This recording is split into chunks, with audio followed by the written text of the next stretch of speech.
네, 안녕하세요. 저는 오늘 2024 탄생 100주년 문학인 기념문학제 문학정담 일부의 사회를 맡은 이수영이라고 합니다. 반갑습니다. 네, 아시는 분들도 계시겠지만 대산문화재단과 한국작가회의가 공동 주최로 탄생 100주년 문학인 기념문학제를 시작한 것이 2001년이고요. 그래서 올해 2024년에 24회째를 맞았습니다. 그 예년에는 그 행사의 형식이 학술대회 형식을 차용해서 발표와 토론으로 이루어졌었는데요. 그런 것이 좀 이제 다른 일반 대중독자들에게 다가가기가 좀 딱딱하고 거리감이 있다고 하는 고민을 많이 하셨고, 그래서 여기 행사 진행을 맡은 대산문화재단 측에서 고민 끝에 문학정담이라는 이름의 새로운 형식을 저희들에게 만들어 주셨습니다. 제 기억으로는 그 번역원장이자 시인이시고 이 대산문화재단에서 오랫동안 일하셨던 곽효환 선생님께서 제목도 이런 제목이 어떻냐고 이제 얘기를 해주셨어요. 여러분들이 더 익숙하기로는 문학 토크나 북토크 같은 그런 제목이 더 익숙하실 텐데 정말 정답고 이 간절한 이런 대화를 해보자는 뜻으로 문학정담이라는 이름을 정했다고 생각이 됩니다. 네, 이처럼 오늘 이 자리에서 탄생 100년을 맞은 우리 문인들에 대해서 격이 없이 마음에서 우러난 이야기를 나누어 보려고 합니다. 100년이라는 시간이 길다면 길고 또 그렇게 길지 않다고 생각하면 또 그렇게 볼 수도 있는데 100년 전에 태어난 그러니까 1924년에 태어나신 그런 문인들이 어떤 삶을 살았고 또 어떤 작품으로 우리에게 기억되는지 오늘 새롭게 새삼 되새겨보는 자리가 되었으면 좋겠습니다. 이번 행사의 주제는 이 포스터에도 나와 있듯이 새로운 시선, 사랑과 존재의 발견입니다. 그리고 1924년에 태어나신 문인들 중에서 강신재, 박양균, 박화목, 신동집, 차범석, 최일수 문인을 대상 작가로 선정하였습니다. 오늘 1부에서는 강신재, 박양균, 신동집 문인에 대해서 이야기를 나누어 보도록 하겠습니다. 지금 말씀드린 세 분 문인들에 대해서 이야기해 주시기 위해서 6분이 무대에 올라와 주셨는데요. 각각 강신재, 박양균, 신동집 문인에 대해서 발제를 해 주실 손유경, 남승원, 김문주 선생님이 나오셨고요. 또 강신재의 작품을 낭독하고 또 같이 이야기를 해 주시고 또 신동집 작품을 낭독하고 이야기해 주실 김유담 소설가와 황인찬 시인까지 모시게 되었습니다.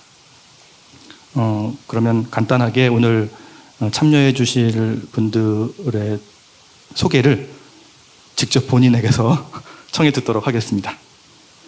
자리에 앉은 순서대로 해주시면 되겠습니다. 네, 안녕하십니까. 저는 지금 소개받은 손유경이라고 합니다. 이렇게 강의실 바깥에서 작가에 대해서 이야기할 수 있는 경험이 많지는 않은데요. 저는 이제 서울대 국문과에서 현대 소설과 비평을 가르치고 있습니다. 여성 작가에 대한 연구를 몇 해 진행을 했지만 이번 기회가 아니었다면 강신재 작가를 이렇게 진지하고 본격적으로 읽어볼 기회가 없었으리라고 생각을 해서요. 이렇게 기회를 주신 분들께 감사드리고 오늘 많은 생산적인 이야기들을 나눌 수 있었으면 하는 기대를 가지고 올라왔습니다. 네.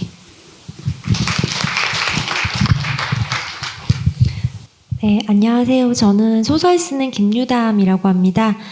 원래 이 자리가 이게 대산 문학상을 받거나 대산 창작기금을 받거나 그런 이제 수상의 영광을 받으신 분만 이제 이 자리에서 마이크를 잡고 이야기를 할 수 있는 작가들은 그런 귀한 자리로 귀한 이 무대로 알고 있는데 저는 이제 저의 힘이 아니라 100년 전에 태어나신 강신재 선생님의 힘으로 지금 이 자리에서 마이크를 잡게 된 것을 영광으로 생각하고요. 네, 불러주셔서 감사하고, 네, 그런 귀한 자리 초청해 주신 만큼 강신재 선생님의 작품 함께 나누면서 또 좋은 이야기 나눌 수 있었으면 좋겠습니다. 참석해 주신 모든 선생님들 감사드립니다. 네.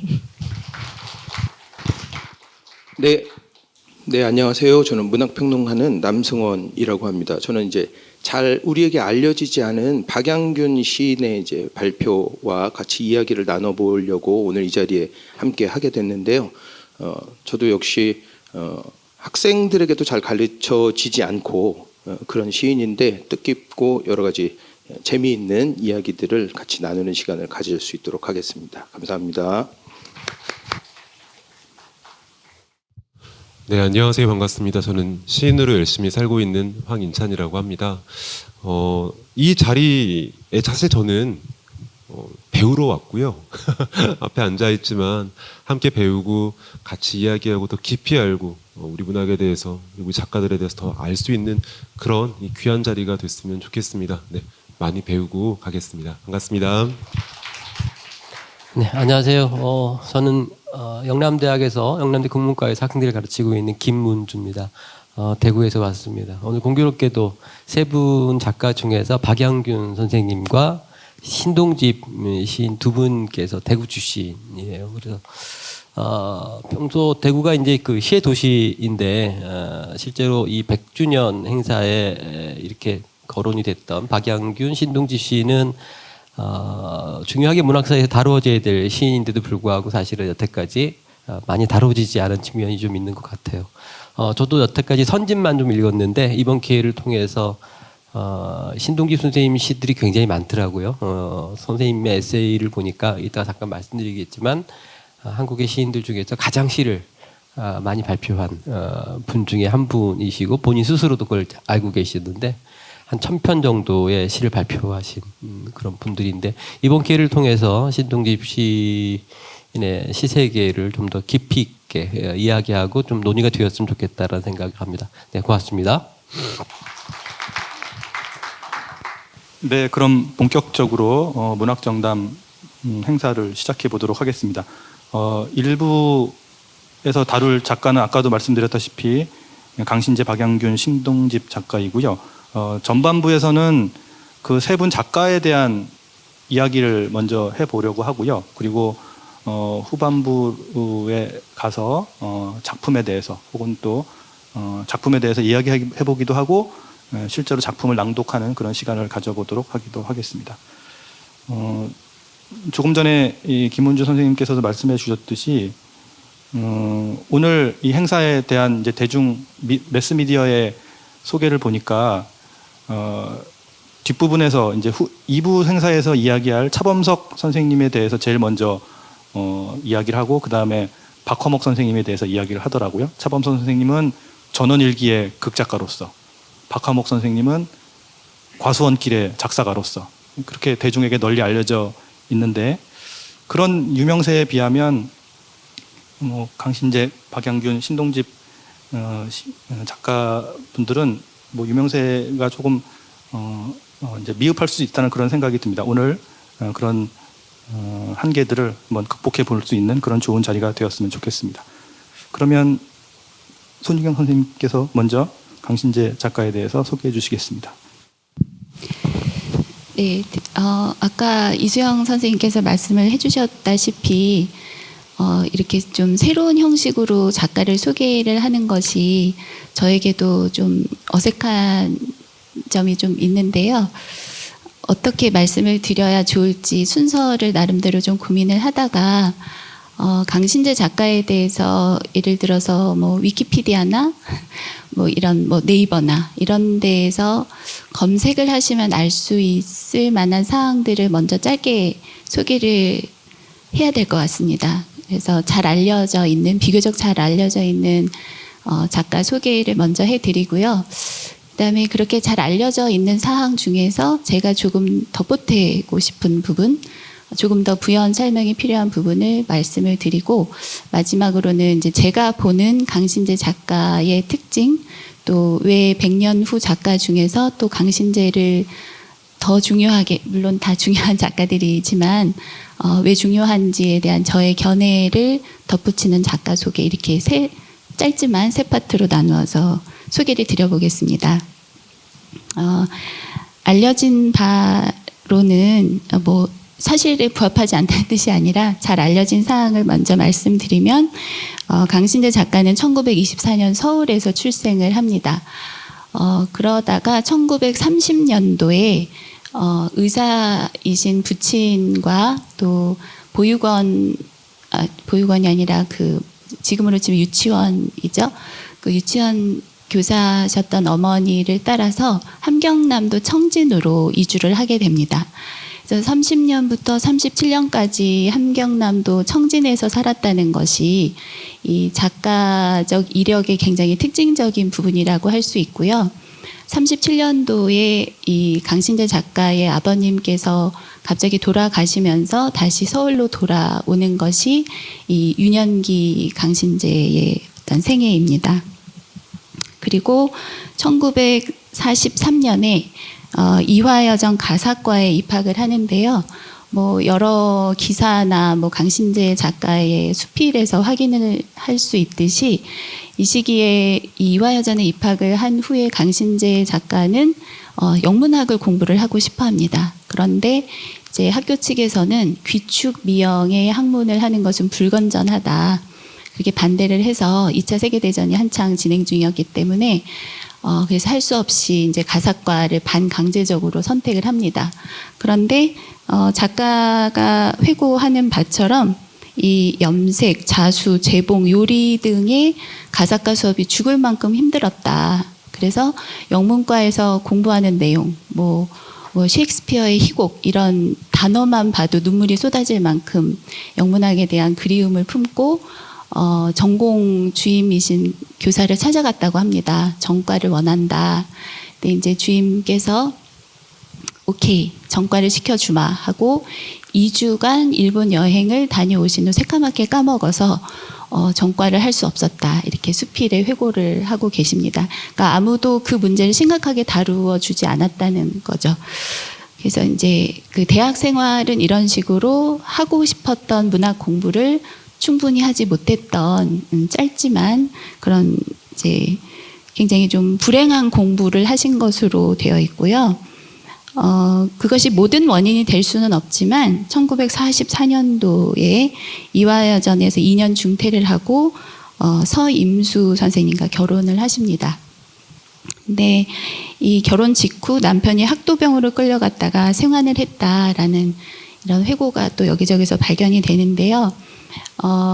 이 이제 원치 않았던 공부와 관련된 어떤 결단일 수도 있겠고, 이 시기에 아마도 앞으로의 인생이 어떻게 펼쳐질지에 대한 고민이 상당히 심각했던 것으로 보입니다. 그래서 수필 여기저기에서 죽을 만큼 힘들었고, 이 시기를 어떻게 헤쳐나왔는지 지금 생각해도 참 되게 힘들었던 시기였다. 그 이제 결혼을 전후한 19세를 전후한 시기에 대한 이야기가 많이 나옵니다. 그래서 이와 관련된 말씀은 이따가 작품 소개를 할 때 조금 더 말씀을 드리도록 하겠습니다. 그래서 1949년도에 김동리 선생님의 추천으로 단편소설 얼굴과 정순이를 발표하면서 문단에 정식 데뷔를 하셨고요. 1950, 60년대에 상당히 많은 단편소설들 또 80년대까지 7, 80년대에는 역사소설을 포함한 신문 연재소설을 많이 창작을 하셔서 총 120여 편의 소설을 창작을 하셨습니다. 그러니까 놀랍도록 많은 지극히 성실한 프로페셔널한 작가였음을 확인을 할 수 있습니다. 대표작은 아마 강신재라는 작가를 기억하시는 분들 머릿속에는 젊은 느티나무라는 1960년대 소설이 남아 있을 것입니다. 그래서 강신재를 젊은 느티나무를 빼고 설명할 수는 없지만 젊은 느티나무만으로 강신재를 이해하는 것은 매우 섭섭한 일입니다. 그래서 이 120여 편에 육박하는 이 넓은 스펙트럼 또 한계를 잘 모르겠는 어떤 깊이를 가지고 있는 작품들이 많고요. 대표작에 관해서는 이따 또 작품 소개할 때 또 말씀드리겠지만 지금의 관점에서 새롭게 문제작으로 꼽을 수 있는 작품이 굉장히 많습니다. 그래서 그것이 100년 후에 우리가 강신제를 다시 읽어야 할 필요이기도 하겠습니다. 그래서 이렇게 잘 알려진 그 점을 바탕으로 해서 제가 조금 첨가하고자 하는 것은 이 작가가 가지고 있는 유년기의 그 기억 중에서 1930년부터 37년 사이에 있었던 그 청진에서의 경험이 제가 읽기로는 하나의 수수께끼처럼 남아 있습니다. 그러니까 여러 작품에서 흔적처럼 보이기는 하지만 그 시절에 있었던 일들이 굉장히 변색되거나 탈색된 방식으로 굉장히 그러니까 많은 상징화를 거쳐서 작가의 소설에 영향을 미치고 있어서 작가의 유년기에 대한 새로운 접근이 필요한 시점이 아닌가. 그래서 작가 소개를 할 때 오늘 제가 작가 유년기에 대한 연구가 거의 없었다. 근데 유년기에 대한 중요성을 다시 좀 환기할 수 있는 기회가 됐으면 좋겠다. 이것이 제가 좀 덧붙이고 싶은 작가 소개입니다. 그래서 마지막으로 제가 또 주목하고 있는 것은 이제 청소년 시기에 일제 식민지 교육을 받았고 또 20대 해방과 전쟁 분단 같은 이런 역사적 사건을 모두 겪었는데요.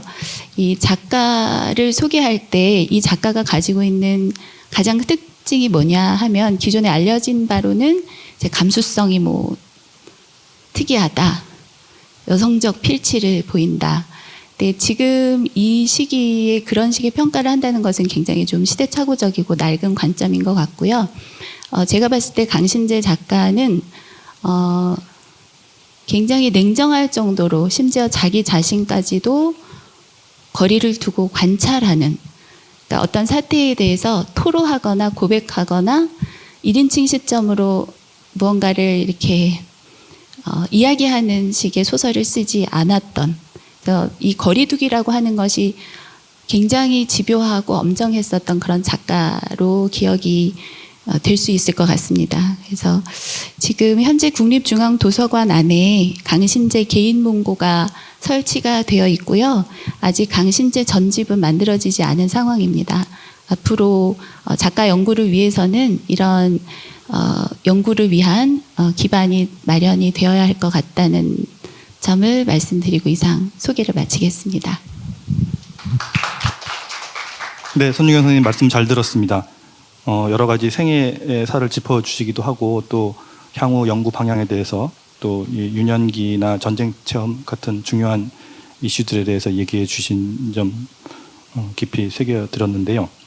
그러면 이제 박양균 시인에 대한 남승원 선생님의 소개 있겠습니다. 네, 안녕하세요. 박양균 선생님, 이제 박양균 시인에 대해서 또 저도 소개를 드리도록 하겠습니다. 아무래도 이제 작품성이나 문학 세계에 관련된 거는 이제 우리가 또 이후에 더 말씀을 이제 드리게 될 것 같고요. 아무래도 잘 알려지지 않은 시인이다 보니까 제가 이렇게 말할 때 이게 아마 영상으로도 나중에 나간다고 제가 들었는데 편집되지 않을 만한 내용들, 그다음 우리가 여기 참여하신 분들이 돌아갈 때 집에 갈 때 야 박양균은 그랬대 뭐 이런 기억에 남을 만한 이야기들을 좀 중심으로 말씀드리고자 합니다. 제가 이제 학교에서 수업을 할 때도 보면 학생들이 작품을 한참 떠들어도 아무것도 기억 못하고 제가 그 시인은 뭐 술을 많이 마셨다면서요. 뭐 이것만 기억을 남기고 하더라고요. 근데 그게 또 다시 작품을 다시 읽게 만드는 힘이라고 또 저는 개인적으로 믿기도 합니다. 박양균 선생님은 이제 여기는 우리가 이제 100주년이니까 다 24년생이시고 그다음에 이제 부석사 근처가 있는 시골에서 태어나서 부석사 소수서원 왔다 갔다 하면서 뭐 놀았다고 합니다. 한 30명이 넘는 대가족에서 지냈는데 그걸 굉장히 아름답게 기억을 하고 있더라고요. 그래서 아마 육군사관학교를 가도 잘하시지 않으셨을까. 할아버지로부터 쫙 이어서 명령체계로 37명이라고 기억하는데 아주 가족이 일사불란하게 움직이는 것을 아름답고 할아버지의 능력으로 기억을 하고 있더라고요.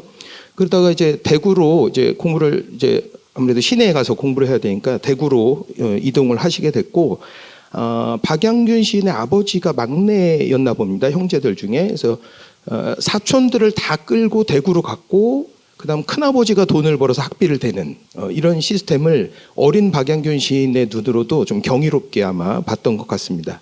그런데 이제 대구에 나가서 공부를 하는 와중에 어머니가 이제 갑자기 돌아가시고 그거로 인한 스트레스인지 어쩐지 해서 그 결핵성 관절염에 걸려서 초등학교, 그러니까 이때는 보통학교였는데 초등학교를 이제 3년을 더 이제 친구들보다 다니게 돼서 친구가 아마 이제 유년 시절의 친구는 아마 없었나 봅니다.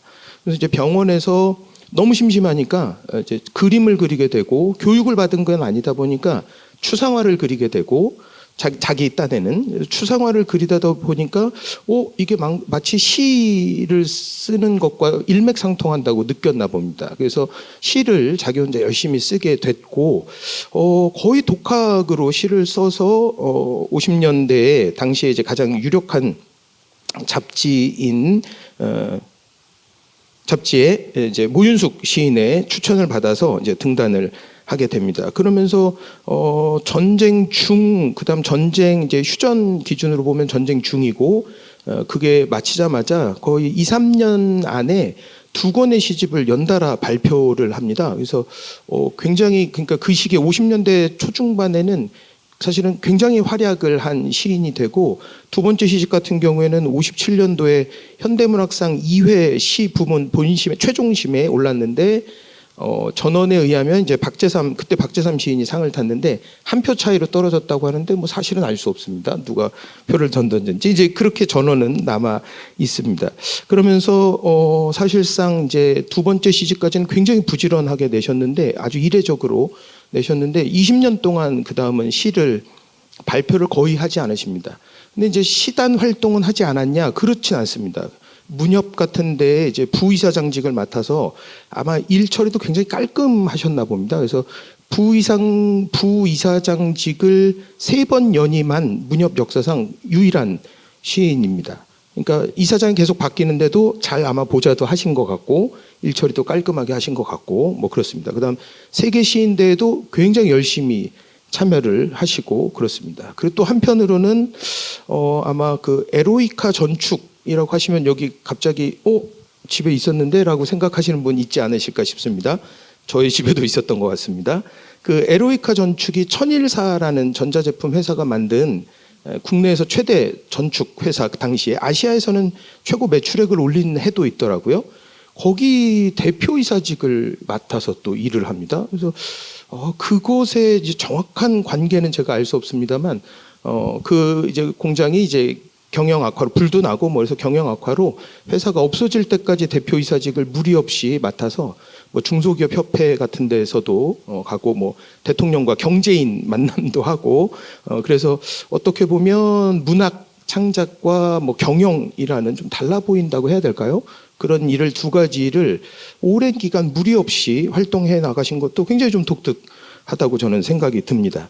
그러면서 이제 박양균 선생님이 이제 추구하셨던 것은 뭐 시의 본질을 뭐 추구한다 뭐 이렇게 스스로 말씀하십니다. 그래서 비눗방울이 아름답지 않냐. 그래서 내시는 비눗방울과 같은 거를 만들 건데 비눗방울은 어차피 펑 터지지 않냐. 그 정도의 의미만 있으면 된다. 뭐 이런 식의 생각을 가지고 평생을 시를 써오셨던 것 같습니다. 마지막으로 이렇게 뭐랄까요? 기억에 제가 남았던 것은 이제 신문에 오랫동안 칼럼을 쓰셨는데 78년도쯤에 쓴 칼럼인데 그때 아마 맥주집이 유행을 했나 봅니다. 그래서 500cc 뭐 이렇게 술을 팔았나 봐요. 그런데 거기에 박양균 시인이 아니 술을 먹으면은 뭘 재고 먹냐 쪼잔하게 이게 100cc, 500cc 재서 먹는 이 현실이 난 너무 싫다.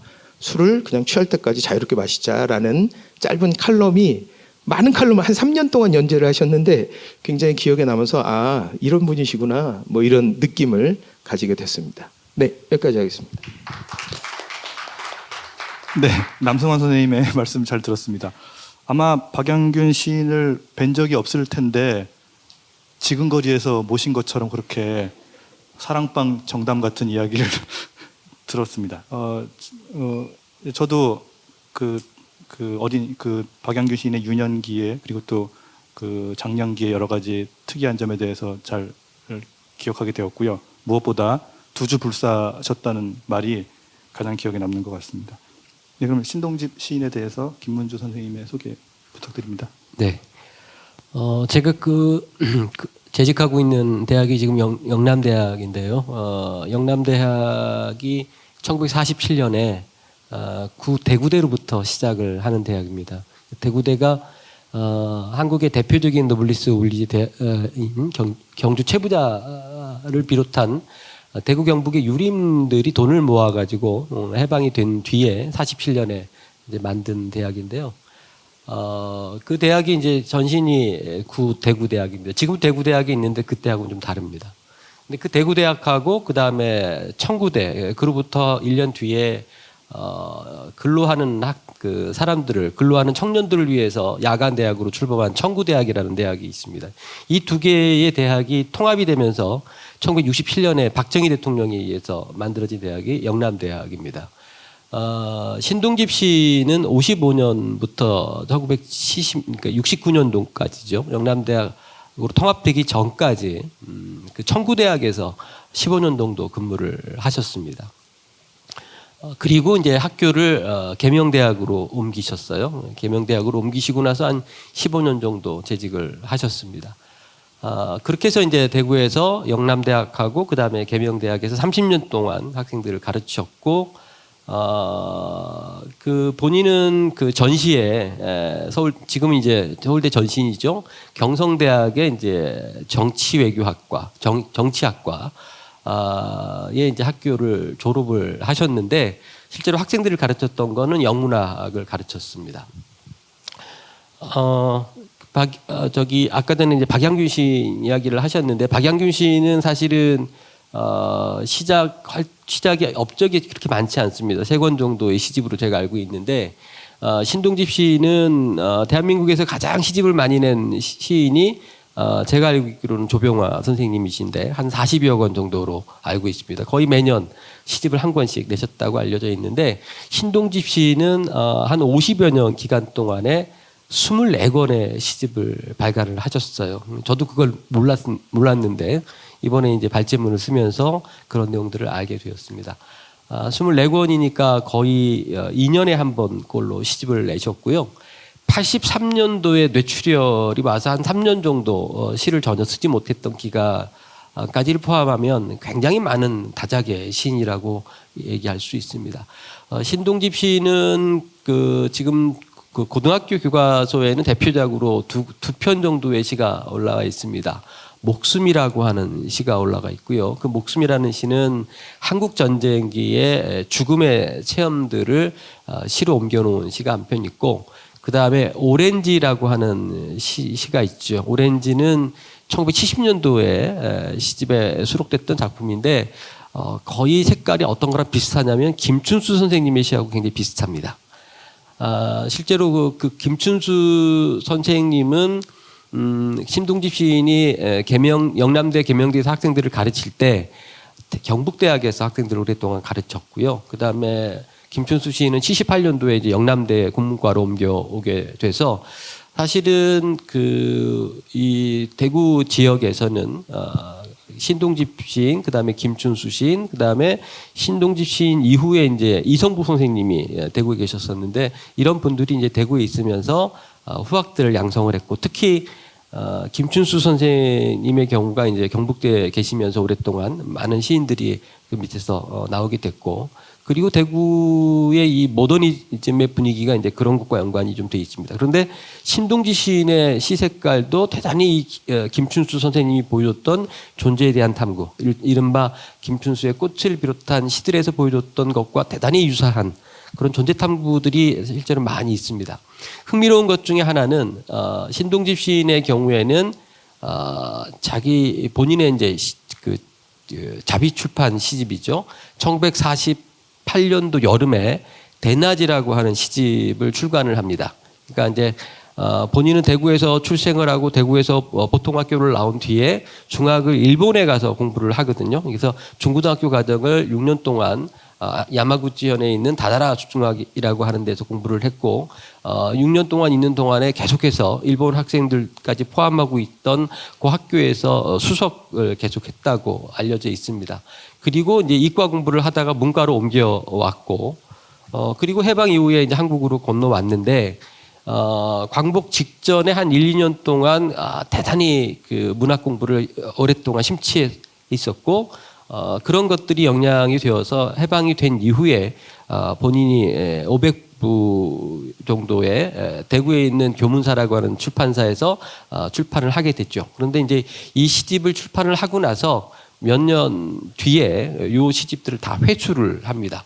그 이유는 뭐냐면 여러 가지 이유가 있었는데 그 발문을 그 박목월 선생님께서 쓰셨는데 그 편집도 엉성했고 그 다음에 여러 가지 편집에 대한 문제도 있을 뿐만 아니라 자신의 시가 별로 탐탁치 않으셔서 이걸 회수했다고 알려져 있습니다.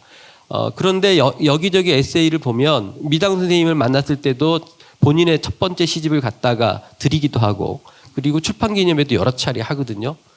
그리고 본인이 에세이 여러 편의 에세이를 쓰는 동안에 대낮이라고 하는 시집이 부끄러워서 회수를 했지만 그럼에도 불구하고 대낮에 관한 이야기를 계속합니다. 그 대낮은 해방 공간에 관한 시인의 정념을 표현하고 있는 시들입니다.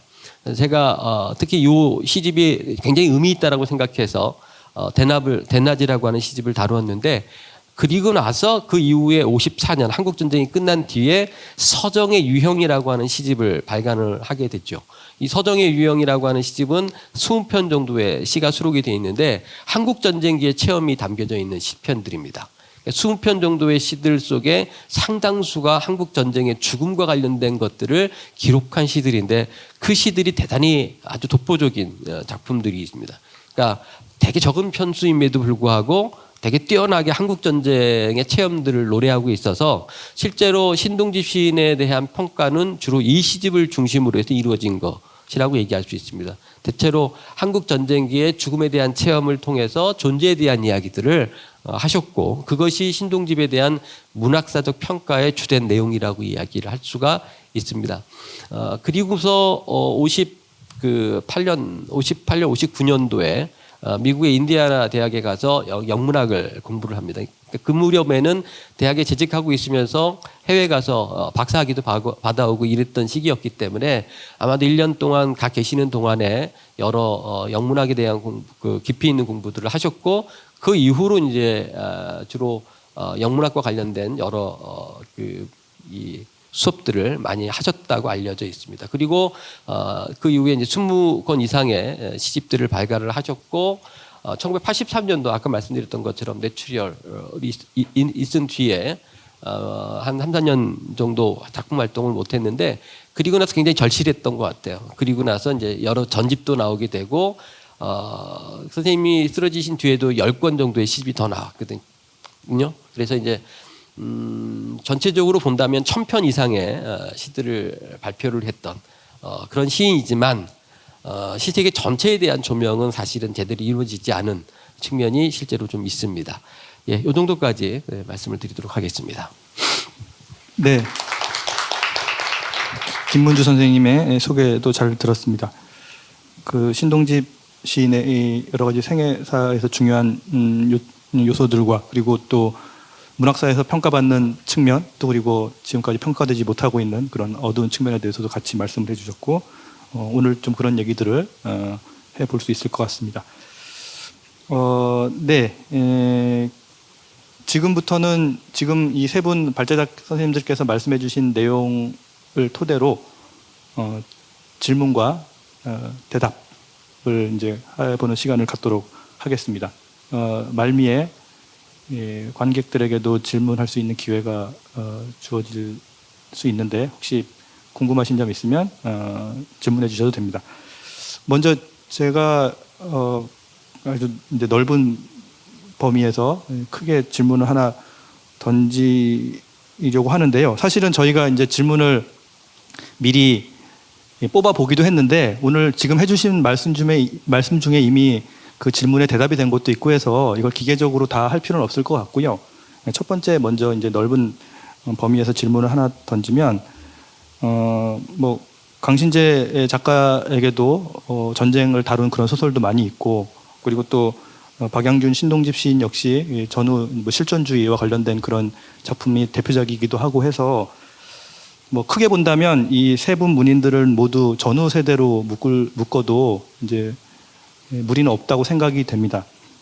그런데 사실은 우리가 전후 세대 소설가 시인이라고 하기에는 이 세 분보다 더 대표적인 전후 세대 시인 작가들이 있기 때문에 이분들은 또 전후 세대로 묶인다면 또 어떤 측면에서는 손해를 보거나 독창적인 가치가 훼손되는 그런 측면도 있을 것 같은데요. 이분들의 그런 전후 세대로 묶이는 것이 갖는 그 장단점 혹은 밝은 면과 어두운 면에 대해서 먼저 간단히 이야기를 해보면서 질의응답을 열어갔으면 좋겠습니다. 그 강신재 작가에게 전쟁은 한국 전쟁이기 이전에 2차 세계대전이었고요. 그래서 한국에서 전후 문학이라고 하면 대체로 한국 전쟁 이후의 50년대 문학을 가리키지만 최근에는 이 전쟁의 시기를 태평양 제2차 세계대전부터 베트남 전쟁까지 이르는 긴 시기를 보자는 인식의 전환이 있습니다. 그래서 그런 점에서 강신재가 1924년생으로 겪어온 그런 큰 2번의 전쟁 또는 3번의 전쟁이 강신재가 현실에 대해서 이미 가지고 있었던 어떤 인식을 전쟁이라는 사건을 통해서 더 심화시키고 확장시켜서 보여줄 수 있었다는 점에서 강신재 문학에서 전쟁이 중요하지만 아까 이소영 선생님께서 말씀하신 대로 그렇지만 강신재에게는 전쟁 이전에 이미 형성되어 있었던 굉장히 확고한 어떤 인생관, 세계관이 있었기 때문에 전쟁만으로 설명하기에는 또 매우 부족한 부분이 있지 않나 그런 생각이 듭니다. 제가 너무 아까 단호하게 말씀드려서 그러신 것 같은데 그러면 전쟁과 무관하게 형성된 인생관이나 세계관에 대해서도 간단하게만 네, 그거는 이따가 작품 소개 드릴 때 말씀드리겠습니다. 알겠습니다. 그때로 넘기도록 하겠습니다. 그럼 순서대로 그러면 그 전후 세대에 대한 문학사적 질문에 대한 대답은 어쨌거나 하나의 형태로 정해져 있는 것 같습니다. 맞기도 하고 그렇지 않기도 하다라고 말할 수밖에 없을 것 같은데요. 박양균 시인도 아까 말씀드렸듯이 전쟁 중인 52년 대구 피난처에서 첫 시집을 발간했고 첫 시집이 등단한 해에 첫 시집을 발간했거든요. 그러니까 지금식으로 말하면 올해 등단했는데 올해 첫 시집을 냈다는 건 좀 이례적인 일이잖아요. 그러니까 그만큼 오랫동안 시 작업을 해왔고 그러다 보니까 전쟁에 직접적인 영향을 당연히 받을 수밖에 없었을 겁니다. 그런 소재도 보이고요. 그러나 그 뒤에 박양균 시인 스스로도 시를 안 썼다고 저는 이제 발표를 하지 않았다고 생각하는데 썼지만 시를 발표를 하지 못한 거나 그다음 시간이 지나서 우리 문학사에서 박양균을 놓치게 되는 계기 자체가 전후라는 그 테마, 전후라는 어떤 관점으로만 보다 보니까 박양균 시인의 시들이 많이 비켜나가게 된 것 같아요. 그러다 보니까 아마 이제 우리 문학사에서 당시에 놓치게 된 거 아닐까 생각합니다. 그지 또 구체적인 면모는 이제 작품에서 또 말씀 또 추가로 드리겠습니다.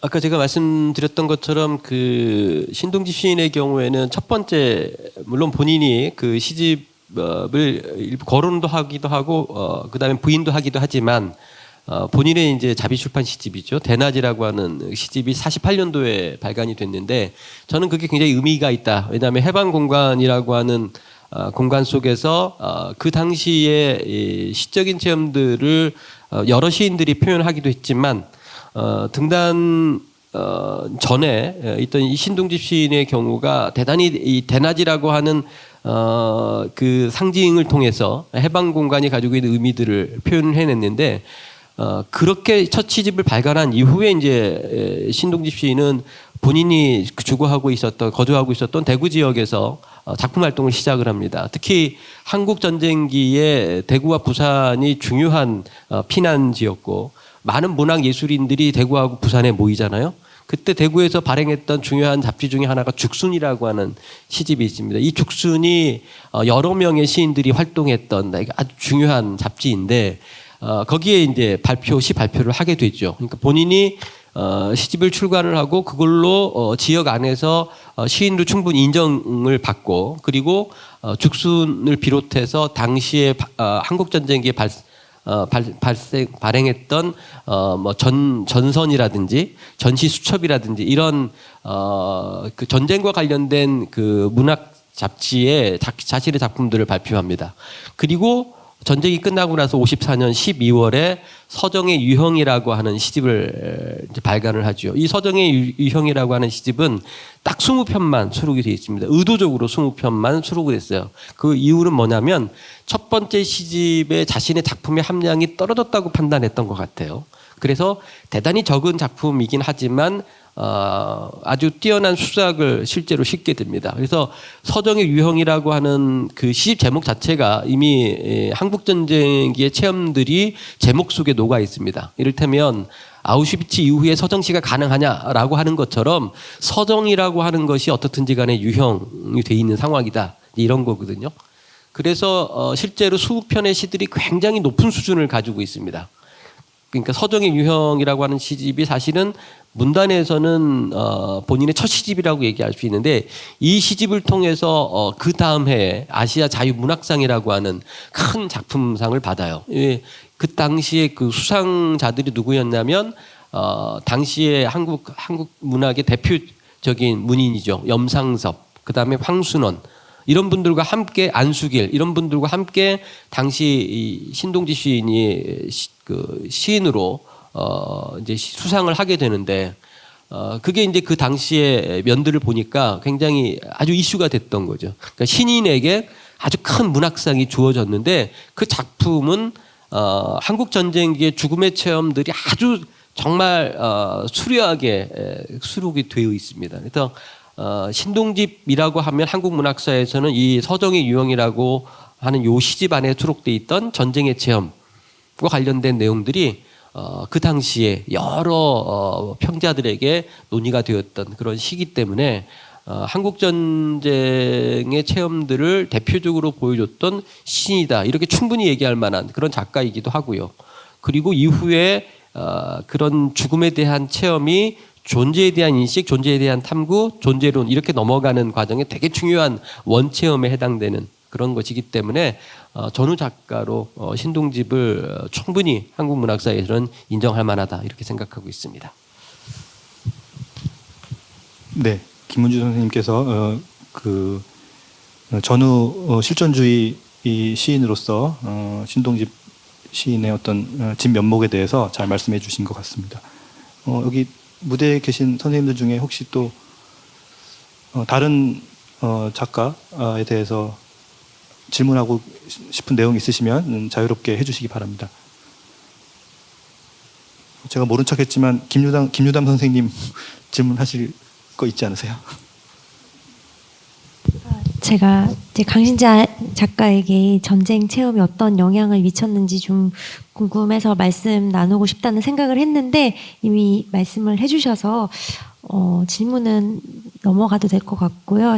다만 제가 그 이야기를 좀 꺼내고 싶었던 것은 강신재 작가가 뭐 사회의식이 없다, 정치적인 뭐 그런 의식이 좀 부족하다 이런 세간의 평가와는 다르게 임진강의 민들레라든지 그런 소설들을 보면 한국 전쟁을 좀 정말 구체적이고 정말 좀 생생하게 그리고 문제의식을 담아서 다룬 그런 작품들도 있고 해방초원 가는 길 같은 경우에도 그 한국 전쟁이 이제 여성들의 삶에 어떤 영향을 미쳤는지를 좀 구체적으로 보여주는 작품이라고 생각을 하거든요. 그래서 그런 작품들도 여기 계신 분들이 좀 찾아보시면 더 좋을 것 같다는 말씀을 드리면서 질문은 따로 하지 않는 걸로 하겠습니다. 네.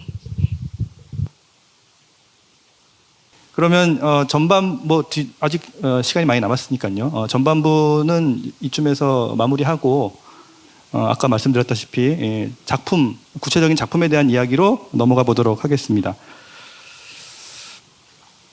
네, 또 순서는 강신재, 박양균, 신동집의 순서로 진행이 될 것 같고요. 먼저 손유경 선생님께서 강신재 작품에 대해서 구체적으로 말씀해 주시면 감사하겠습니다. 예, 그 강신재 작가는 1949년도에 데뷔를 해서 80년대 후반까지 작품 활동을 하셨기 때문에 제가 이 자리에서 7분 안에 주요작을 다 소개하는 것은 무리라고 생각이 되어서요. 저는 오늘 1950, 60년대 작품 위주로 설명을 드리겠습니다. 그리고 이 50, 60년대에 발표되었던 주요 작품들을 제 나름으로 3가지 계열로 나누어 보았는데요. 편의상 작가의 작품 이름을 내세워서 1번은 파도 계열, 2번은 포말 계열, 그다음에 3번은 안개 계열, 이렇게 3 계열로 나누어서 설명을 드릴까 합니다. 이 파도 계열은 제가 아까 작가 소개를 할 때 제가 주목해서 보고자 하는 것이 작가의 유년기라고 말씀을 드렸는데요. 강신재의 4작품을 오늘 제가 좀 집중적으로 소개를 해드리고 싶은데요. 진주빛 램프, 그다음에 상, 그다음에 시항야화, 파도, 이렇게 4작품. 그래서 하나만 더 추가하자면 이제 팬터마임이라는 소설까지 해서 한 4개에서 5개의 작품이 아까 제가 말씀드렸듯이 수수께끼처럼 형상화되어 있는 작가의 유년기를 볼 수 있게 하는 작품들입니다. 근데 모든 작가에게 어린 시절의 경험이 중요하고 서로 다른 방식으로 그 이후의 글쓰기에 지대한 영향을 미치는데요. 강신재의 경우에는 유년기의 자전적인 요소가 이렇게 비교적 눈에 띄는 소설에서조차 극도로 신중하게 그 요소들을 허구화하고 자신의 경험을 비틉니다. 그래서 파도 같은 경우에서도 이제 청진에서의 경험을 담고 있는데요. 거기 주인공은 백의사집 딸로 나오는 성아가 아니라 그 성아를 관찰하고 있는 영실이라는 다른 여자 주인공입니다. 그러니까 예를 들면 한국 소설사에서 중요한 여성 작가로 일컬어지는 몇 명만 꼽아봐도 예를 들어서 뭐 최정희다 아니면 뭐 박완서다 이런 분들의 이 자전적인 요소가 얼마나 소설 속에서 아름답고 풍부하게 형상화되는가를 고려를 해보면 강신재 작가는 굉장히 다른 쪽에서 자신의 경험을 말하지 않는 것은 아니나 은폐하면서 동시에 드러내는 말하고 싶어 하지만 말하고 싶어 하지 않는 그런 2가지의 그 긴장감이 상당히 이 유년기 소설을 흥미롭고 수수께끼처럼 읽게 합니다. 그래서 이 계열의 소설들에서 아이들의 존재가 굉장히 불행하게 그려지는데요. 동심이 파괴되었다라는 표현으로 강신재의 수필에 드러나 있다시피 어른의 세계를 순진한 아이의 시선으로 스케치하는 것이 아니라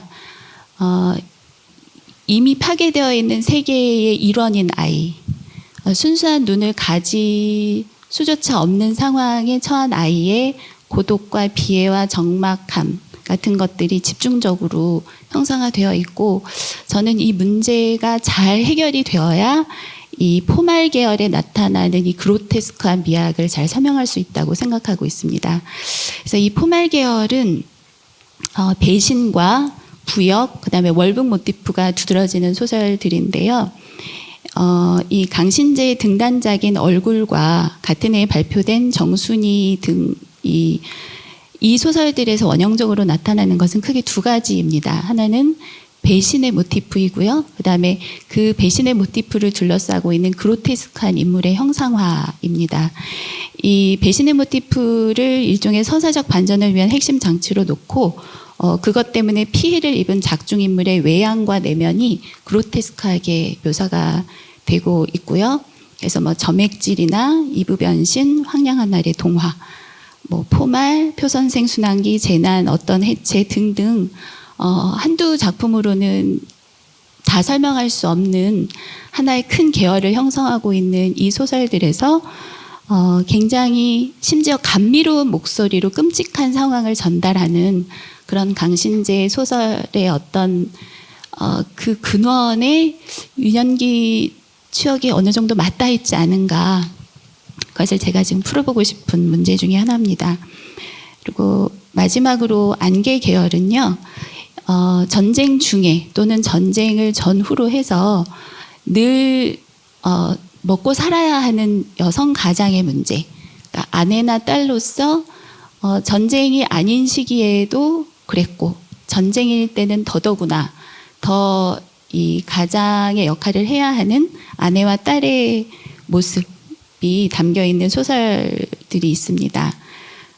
소설가 아내와 시인 남편 사이의 그런 긴장과 그런 가부장적인 시인이 소설가 아내의 성취를 충분히 인정하지 않고 그래서 심각한 모욕감을 느끼고 있는 그런 소설인 안개를 비롯해서 널리 알려져 있는 해방촌 가는 길이라든가 관용, 눈물, 상혼, 그 모녀 등등이 이렇게 안개 계열에서 딸이나 아내의 경제활동, 그렇지만 항상 벌어오는 돈을 떳떳하지 못한 돈이라고 가족들이 여기는 굉장히 이제 모순적인 돈 버는 딸들의 일상을 그린 소설 계열이 있습니다.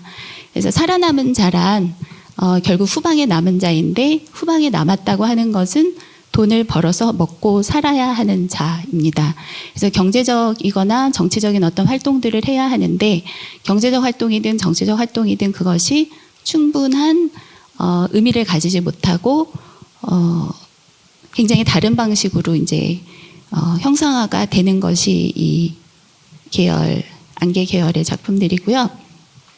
마지막으로 제가 오늘 전혀 건드리지 못하고 1950, 60년대 작품으로 말씀을 드리는 바람에 제 발표에서 미답의 영역으로 남아있는 것은 이 역사소설 계열입니다. 네, 양도 상당하고 이에 대한 본격적인 연구가 이루어지지 않고 있기 때문에 짧게만 이렇게 언급을 해드리고 이 정도로 마치도록 하겠습니다. 네, 말씀 잘 들었습니다. 파도 계열, 포말 계열, 안개 계열이라는 이제 세 계열의 소설들이 그 강신재 작가의 유년기 체험이 직접적으로 혹은 이제 간접적으로 형상화되어 있는 그런 중요한 주목해야 할 작품이라고 말씀해 주셨습니다. 다음으로는 그 후배 작가라고도 이제 얘기할 수 있는 김유담 선생님께서 강신재 소설의 일부를 낭독하고 또 거기에 대해서 말씀해 주시겠습니다. 이제 공교롭게도 지금 손유경 선생님이 많이 언급해 주신 파도라는 소설이 김유담 선생님에게도 이제 눈에 띄었던 모양입니다. 같은 조율한 것은 아닌데 공교롭게 공통된 작품에 대해서 이야기를 할 수 있게 되어서 다행이라고 생각합니다. 네. 최순이가 시골로 가버렸을 때 선생은 아무 말도 하지 않았었다. 하지 않았어도 아이들은 말짱 알고 있었었다. 이번 일도 말이 나오기 전에 먼저들 알고 있었던 것이다. 뉘앙스는 조금씩 다르지만 구슬픈 느낌은 매 한 가지였다. 최 선생의 노란 얼굴이 초췌해 있는 까닭도 아이들은 모르지 않았다. 세수도 하지 않고 나온 것은 아닌가 생각이 들 만큼 구지레한 느낌으로 그가 변한 이유를 아이들은 하나 빼지 않고 눈치채고 있었다.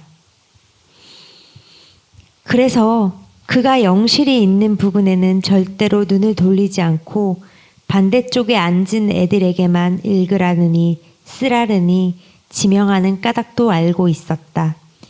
영실은 아랑곳 없이 고개를 빳빳이 쳐들고 있다. 최 선생이 못 본 채 하는 것을 기화로 앞뒤 아이들과 장난을 치고 시험 때는 책을 꺼내어 베끼고 한다. 영실이 앉은 부근은 와글와글 시끄럽고 때로는 난장판이 벌어지기도 하였다. 그러한 영실에게도 성화와의 결별은 충격이었다. 하루에 한 번씩은 뛰어달려가 성안의 빈집을 바라보곤 하였다. 마지막에 웃어 보인 얼굴을 생각해내면 곧 눈물이 솟았다. 이를테면 비탄에 잠기기 위하여 오늘도 해가 저물자 왁자지껄한 자기 집을 뒤로 한 것이었다. 영실은 쇠사슬을 붙들고 간신히 위태로운 장소를 지나자 다시 무언가 모를 아까의 불안에 사로잡혀 가라앉은 기분으로는 느릿느릿 걸어갔다. 목롯집이 두셋 늘어선 앞을 지나간다. 불빛이 김에 서려 새어나오고 유리 미닫이 문은 끊임없이 열렸다 닫혔다 하였다. 작부들이 끼익끼익 목청을 빼고 있다.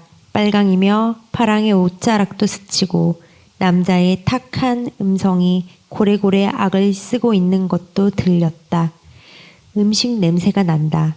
영실은 무언가 평화롭고 훈훈한 것을 느껴 그 앞에 걸음을 멈추고 서 있었다. 성하나 순이의 아버지처럼 자기의 아바이도 별안간 죽고 엄마도 또 갑자기 없어지더라도 만약 그런 일이 생기는 경우에라도 이런 선술집에 와서 살면 된다고 그녀는 그런 생각을 하였다. 사람이 북적대고 시끌덤벙하고 그러니까 쓸쓸하지는 않을 거다. 불빛은 밝고 음식은 따뜻하고 북청집에서는 기름투성이 앞치마를 두른 북청댁이 국이 촤촤 끓고 있는 가마솥 앞에 서 있었다. 붉은 얼굴로 기운차게 무어라고 고함을 질러댄다.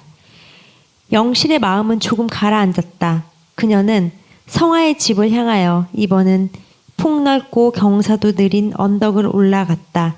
세모 끝에 현관 지붕은 어둠에 쌓여 있었다. 문장은 지난날 영실에게 그처럼 흐뭇함을 주던 하얗고 빳빳한 문장은 모조리 떼어지고 검은 유리알이 서글픔을 자아내고 있었다. 외등도 꺼진 채 간판도 떼어지고 없었다. 길 건너편 담장 앞에 영실은 한동안 서 있었다. 그리고 아마도 문이 샅샅이 잠겨있지는 않으리라는 생각을 문득 하였다. 그녀는 안채로 통한 작은 연문으로 다가갔다. 텅 빈 대충 마루며 역시 유리알만. 검은 방문들은 그 삭막함으로 더욱 그녀의 가슴을 저리게 만들 것이 분명하였다. 영실은 손끝으로 판자문을 밀어보았다. 문은 전과 조금도 다름없이 소리 안 나게 안으로 열렸다. 그리고 순간 누군가가 거기에 있는 것을, 그곳이 황량하게 비어있지는 않은 것을 영실은 느꼈다. 부드러운 몸향이 산타 루치아의 휘파람 소리가 가느다랗게 귓전을 울려왔기 때문이었다. 창균아. 영실은 직감하였다. 그리고 걸음을 멈추고 호흡까지 죽이면서 앞마당 저편을 살펴보았다. 깡패 스타일의 미소년 창규는 마루 끝에 걸터 앉아 있었다. 저편을 향한 옆 얼굴로 휘파람을 불고 있다. 그의 옷차림이며 모자 쓴 모양으로 창규라고 알려진 뿐 그 얼굴은 어둠에 가려 있었는데도 영실은 그때의 그의 표정을 너무나도 뚜렷하게 눈 아래 그려 올릴 수 있었다. 그것은 다정하고 슬프고 고통스러운, 영실이 실제로는 아무에게서도 본 일이 없었던 얼굴이었다. 없었지만 웬일인지 그녀는 실제로 그것을 그려내었다. 슬픔을 담은 형언하기 어려운 감정이 영실을 엄습하였다. 그것은 정체가 분명치 않은 채 몹시 격렬한 감정이었다. 네, 파도의 일부 낭독했습니다. 이 부분은 좀 전에 손유경 선생님께서 말씀하셨지만 1930년대 원진이라는 그 항구 도시, 북한 쪽에는 항구 도시를 이제 배경으로 하고 있어요. 그리고 작가의 유년 시절을 이제 바탕으로 허구화된 소설로 저는 읽었는데요. 저는 이 소설, 제가 지금 낭독한 부분은 그 영실이라는 초점 화자가 친구인 성화가 떠나고 난 후에 성화의 집에 이제 몰래 다시 한번 찾아가 보는 부분입니다. 이 소설에서 유년 시절의 소녀들이 나오고 소녀들의 우정 같은 것이 그려지는데 그 우정들이 굉장히 비정하게 그려져요. 좀 선생님께서 말씀하신 굉장히 불행한 상황에 처해 있던 소녀들의 우정이 뭔가 연민이나 연대같이 아름다운 감정이라기보다는 굉장히 서로를 굉장히 비정하게 바라보는 부분들이 또 좀 독자들이 비감에 적게 만드는 구석들이 있거든요. 저는 이 소설이 그 세련되고 도시적이다 이런 강신재 작가에 대한 세간의 평가는 다르게 조금 다른 계열의 소설로 읽히는 게 굉장히 향토적이고 토속적인 정서를 담고 있어요. 그래서 그 사투리나 그 지역성의 어떤 향토적인 정서들을 담고 있는데 그것들이 절대 정감이 넘치거나 아름답게 그려지는 것이 아니라 서로를 굉장히 비정하게 대하는 어떤 향촌 사회의 질서랄까 분위기 같은 것이 굉장히 감각적인 문체로 그려진 부분들이 저는 좀 인상적으로 읽혔고요. 또 한 가지는 이 작품이 1930년대를 배경으로 한 작품이지만 실제로 쓰여진 것은 1960년대에 쓰여졌고 출간된 것은 74년으로 알고 있어요. 그래서 그 63년에서 64년 현대문학에 연재를 했던 작품이거든요. 파도는. 저는 이 작품이 30년대 식민지 시기를 시대적 배경으로는 하고 있지만 식민지나 제국주의의 문제를 다루고 있다기보다는 오히려 전후의 상실감을 좀 다루고 있는 게 아닐까라는 인상을 많이 받았습니다. 그래서 여기 나오는 친구들 순이도 그렇고 성화도 그렇고 아버지들이 굉장히 비극적으로 죽음을 맞이하게 돼요. 그리고 영실의 아버지도 결국은 마지막에 자살 같은 암시를 하면서 끝나거든요. 이러한 부분들이 아버지들이 사라진 세계, 그 가부장들이 이제 사라지고 가장이 제 역할을 하지 못하고 남은 이제 여성들의 삶을 좀 비정한 시선으로 바라보게 만드는 부분이 있었고 그런 부분들이 좀 강신지 작가가 유년하자의 어떤 목소리를 빌려서 이야기하고 있다는 생각이 들어서 이 작품을 좀 널리 알려진 작품은 아니지만 꼭 주목해서 한번 읽어볼 가치가 있는 작품이라는 생각이 들었습니다. 네. 혹시 손유경 선생님 지금 김유담 선생님의 말씀에 대해서 혹시 덧붙이거나 내용 있으시면 네네. 지금 그 영실이라는 이 굉장히 흥미로운 어린 아이의 눈이 이 소설을 사실 좌지우지하고 있다고 보셔도 됩니다. 근데 작가 자신이 어떻게 표현을 했냐면 내가 만드는 작품 속의 여주인공들의 대부분은 나와 비슷하지 않은 사람들. 근데 나는 그것을 의도적으로 그렇게 내세운다. 예를 들어서 파도의 영실은 좀 야비하고 좀 비정한 면도 있고요. 그리고 뭐 이부변신에서 그 아가다라는 이름으로 나오는 또 그런 인물도 있는데 뭔가 자기 욕망에 굉장히 정직하고 다른 사람의 이해관계에 별로 둔감하고 이런 인물들을 그럼 왜 내세우느냐 나는 그게 내가 현실을 관찰하는 방법이다. 나는 오히려 나랑 비슷한 사람을 무대에 올려놓고 관찰하는 게 불편하고 자연스럽지 않다고 여긴다. 이렇게 말을 했었습니다. 그래서 그런 작가의 어떤 작품을 감상하실 수 있는 아주 좋은 작품으로 파도를 추천해 드릴 수 있을 것 같습니다.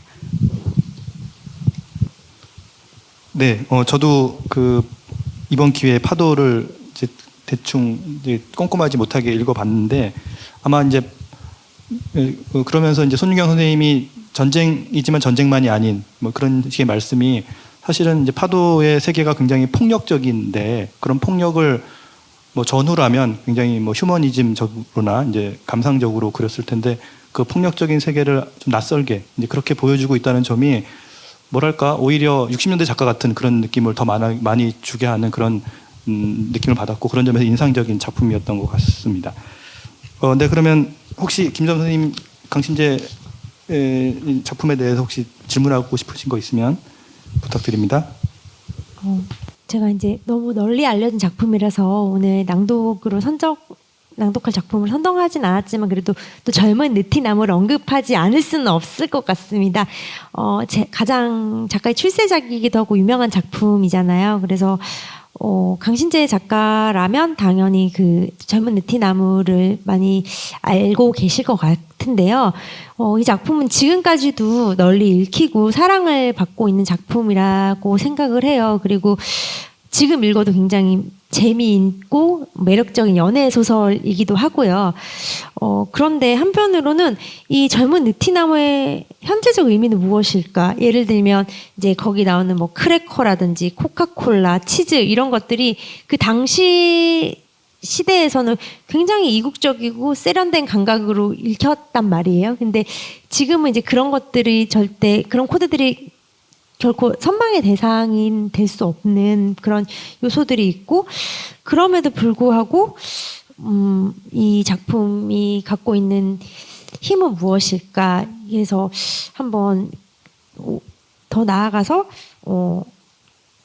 앞에서 짧게 얘기를 해주시겠지만 이 탄생 100주기를 맞은 장신재 작가의 작품을 지금 또 찾아 읽는 의미는 어떻게 또 새롭게 볼 수 있을까 한번 여쭤보고 싶습니다. 네. 젊은 느티나무는 읽을수록 좋아서 좋지 않다고 말할 수 없는 작품이어서 작가 자신은 이 작품을 어떻게 썼을까를 궁금해해서 수필을 찾아봤습니다. 이렇게 말씀을 하셨어요. 젊고 건강한 청년에게서 어느 순간 슬쩍 풍기는 비누 냄새가 감각적인 것 같아서 두세 줄 메모해 놓은 것이 이렇게 되었다. 그러니까 어느 한순간 어떤 청년에게서 비누 냄새를 맡으셨겠죠? 이걸 가지고 소설을 써봐야 되겠다 해서 우여곡절 끝에, 그러니까 처음서부터 뭐 널리 알려진 뭐 근친상간 모티프를 활용해야 되겠다 이런 것이 아니라 그야말로 어떤 영감을 받으신 거라고 저는 생각을 하는데요. 더 좋은 표현을 찾지 못했습니다. 그런데 그러한 어떤 감각적인 포착이 이 동서고금에 반복되는 주제 중에 하나가 이루어질 수 없는 사랑 아닙니까? 저는 그것이 이제 젊은 느티나무를 계속 보게 하는 힘이고, 작가의 건축술이라고 해야 될까요? 단편 소설의 미학, 정제된 미학의 어떤 정점을 보여주는 작품이라고 감히 말씀드릴 수 있을 것 같습니다. 네.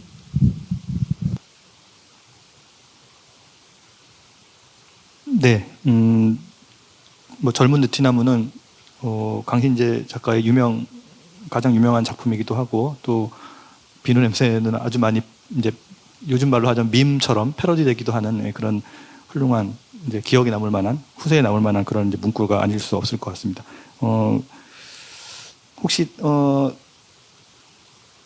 김유담 선생님 다른 질문도 혹시 하실? 그래도 네 준비한 것이 있으면 조금 하시고. 네. 그 이루어질 수 없는 사랑 이야기를 하셨는데 좀 한편으로는 그 시대는 또 낭만이 있는 시대였던 것 같아요. 그래서 되게 사랑이 중요한 가치였다는 생각이 들어요. 강신재 작가에게.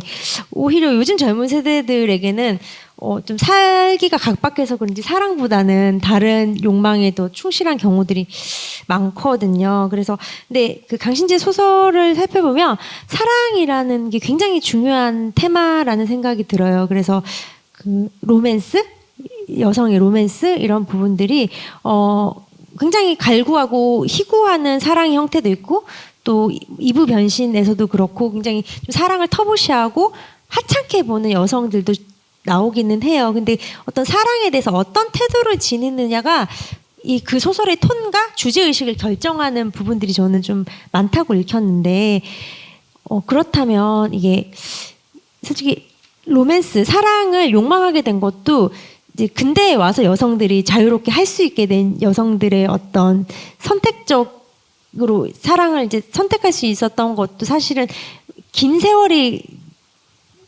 는 아니었다고 생각이 들거든요. 그래서 강신재 작가에게 사랑이란 무엇이었을까 하고 또 오늘 문학 정담의 주제가 사랑과 존재의 발견이기도 해서 한번 여쭤보고 싶습니다. 거기에 덧붙여서 작가 김유담 선생님도 소설가이기도 하고 또 말하자면 여성 소설가이기도 하니까 그러니까 지금 아주 수십 년의 차이를 두고 활동하고 계시면서 그런 지금 말씀하신 사랑의 문제나 여성의 삶이나 노동의 문제 같은 것에 대해서 어떻게 생각하는지 간단하게 덧붙여 주시면서 끝내면 어떨까요? 네, 저도 이제 이번 기회로 강신 작가님 수기나 어떤 다른 자료들을 조금 찾아봤는데 그런 걸 본 바가 있어요. 강신재 작가가 원래 문학을 꿈꿨던 게 아니라 이제 결혼을 하고 전업주부가 됐는데 살림이 너무 모태하고 적성에 맞지 않았다. 그래서 어떤 자기 존재의 실현으로 문학을 선택했다라는 이런 자료를 보고 저도 살림 되게 못하거든요. 그래서 어떤 동질감을 느꼈다는 생각이 들었고, 그러니까 지금 예전같이 강신재 작가님 활동하던 시대처럼 어떤 여성에 대한 금기나 억압은 많이 줄어든 시대지만 여전히 글쓰기라는 것은 여성의 자기 실현으로서의 어떤 좀 가치가 굉장히 크다는 생각이 저는 들고 사랑에 대해서도 사랑 혹은 욕망에 대해서 한 말씀을 또 드리자면 그런 생각이 들었어요. 강신재 작가의 소설을 보면 굉장히 좀 그로테스크하고 정신적으로 좀 문제가 있는 속된 말로 약간 미친 여자 같은 그런 여자들의 욕망 같은 것도 굉장히 많이 나오거든요. 근데 그것이 지금 시대에도 여전히 좀 유효한 것은 아닐까. 왜냐하면 그것이 좋은 것이든 나쁜 것이든 여성들이 자기가 원하는 거를 좀 강렬하게 추구하기 위해서는 조금은 미친 여자가 되어야 하는 어떤 일들이 좀 여전히 있는 것 같다. 일련의 좀 최근에 여러 가지 일들을 생각하면서도 그런 생각을 했고, 그냥 문학 안에서도 욕망하는 여성, 미친 여성 이런 테마들을 여전히 좀 제가 좀 더 들여다보고 그 욕망에 대해서도 좀 더 많이 생각해봐야겠다는 그런 좀 다짐을 하게 됐습니다. 네. 그리고 질문. 강신재 소설에서 사랑은 너무너무 중요한 문제고요. 작가 자신이 사랑의 문제를 나는 너무 중요하게 생각한다. 여자의 인생에 있어서도. 그리고 두 개의 제가 참조했었던 중요한 수필집 이름이 66년도 육민사에서 출간된 사랑의 아픔과 진실, 그다음에 86년도 도서출판 나무에서 출간된 무엇이 사랑의 불을 지피는가. 이 두 개의 수필집만 보아도 사랑의 문제가 얼마나 중요했는지를 아실 수가 있을 것입니다. 그런데 매우 역설적이게도 강신재는 사랑을 그리기 위해서 연애서사를 그리지 않고 인간이 가장 아플 수 있는 사건, 목숨까지 버릴 수 있는, 인간이 경험할 수 있는 최고의 감정, 이제 그게 불행한 감정, 고통스러운 감정일 텐데 그런 감정을 겪게 하는 건 다름 아닌 사랑이다, 이렇게 보고 있습니다. 그러니까 낭만적이고 아름답고 청춘의 특권이고 물론 그런 면이 없지 않지만 강신재에게 사랑은 사람을 가장 아프게 할 수 있는 것.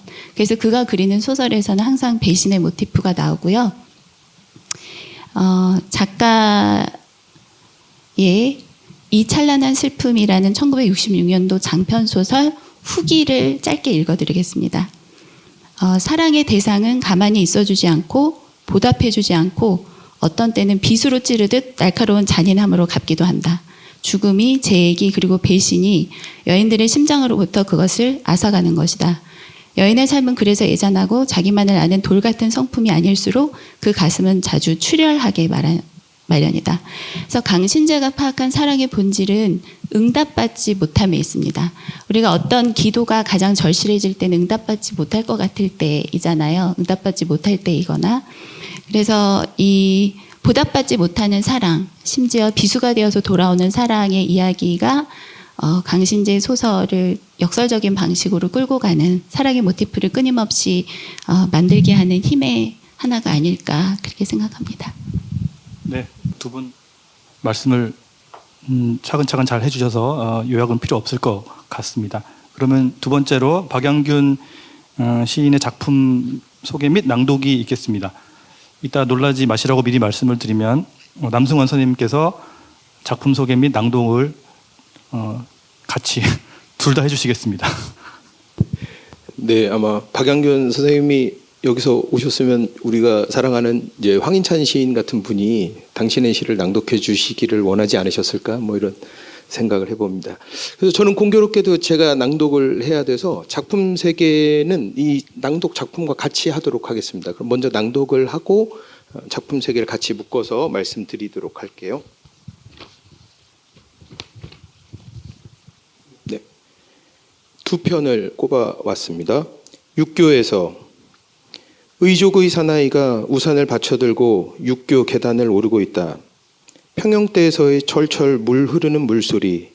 그날은 억수같이 비가 쏟아지고 있었다. 그날은 억수같이 포탄이 쏟아지고 있었다.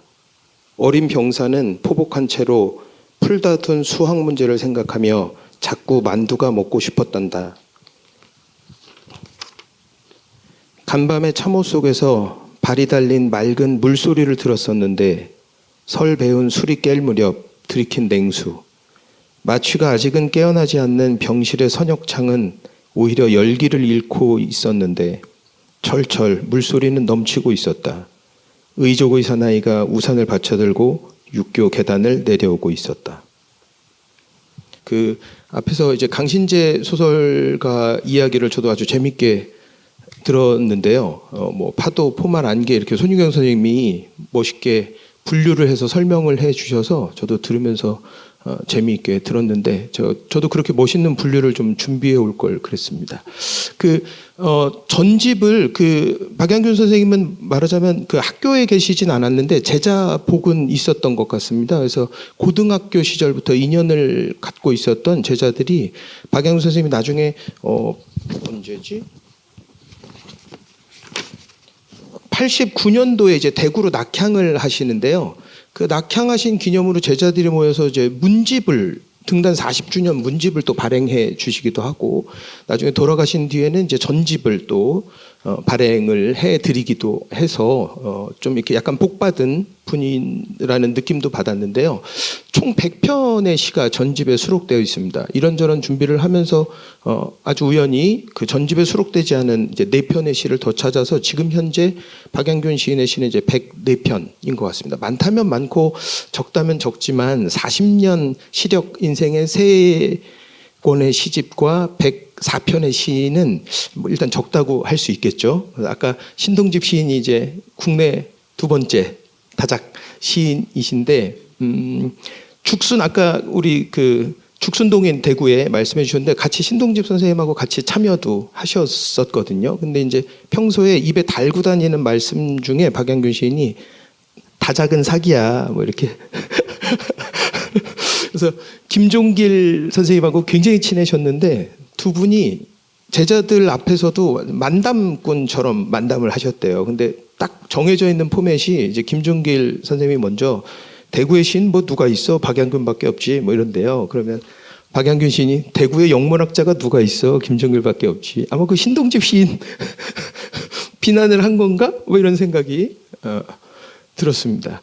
아까도 뭐 재미를 위해서 조금 말씀드렸는데 아까도 말씀드렸지만 그 전후에 시작 활동을 하신 시인이니까 우리 시단에서 뭐 예를 들면 30년대, 50년대, 80년대 이제 반복적으로 뭐 전통 지향과 뭐 현대 지향, 뭐 감성 지향과 뭐 지성 지향, 뭐 기교 지향과 뭐 주제 지향 이런 것들이 종종 뭐 부딪히고 갈등한다라고 여기죠. 물론 아마 시인분들은 그러시지 않을 텐데 이제 그쪽에 그런 두 가지의 시문학이 내재되어 있는 두 가지의 갈등 요소들이 시대적인 거랑 맞물려 들어가면 어느 한쪽이 확 의견을 이제 뭐 갖게 되는 것 같습니다. 그러다 보니까 이제 전후의 실존주의, 소위 말하는 실존주의가 유행했던 것도 전쟁을 겪다 보니까 이제 외부에 대한 어떤 믿음이나 뭐 이런 것들이 상실되고 인간의 내면으로 확 들어가게 되는 계기가 되지 않았나 싶어요. 근데